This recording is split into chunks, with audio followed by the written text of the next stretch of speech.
Dharma Bites is brought to you by Free Buddhist Audio, the Dharma for your life. Our work is funded entirely by donations from our generous listeners.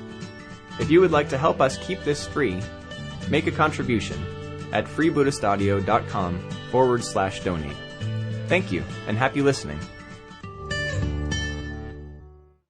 The first question you could ask is, well, why chant anything in Buddhism? Like, where does that come from? Isn't this just a sort of like a bit of theism creeping in? I thought the Buddha wasn't into being worshipped as a god. I thought he wasn't interested in that kind of stuff. So some of you will have one or other version of that question. And of course, it's difficult to know, isn't it? Because we weren't there 2,500 years ago. But what you can say with confidence is right from the early Buddhist tradition was an oral tradition.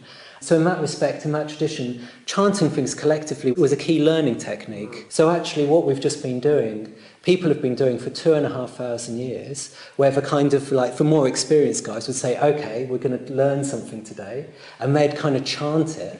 And then everybody else would chant it because there was no book, so you had to remember things. So in that sense, what we're doing is completely traditional. In fact, it's the most traditional thing in Buddhism, is to kind of have collective chants. Without spending too much time on that, there's a number of different kind of things that the early Buddhist community chanted. One of the central things as well, so we've got the refuges and precepts, and we've got this Tiratthana.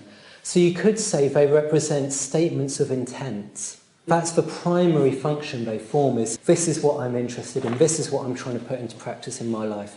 And of course we've got a wide range of levels of experience and commitment for Buddhist path. So exactly what that means will differ for all of us. You could say that's one of the primary functions this kind of material served, was a statement of collective purpose. And of course you could say, well, isn't it enough for me to know what I'm doing in my own head? And in a sense, well, of course, that internal direction is most central. But actually, human beings, as we all know, we are profoundly social creatures, and actually a collective sense of expression and orientation supports that personal journey.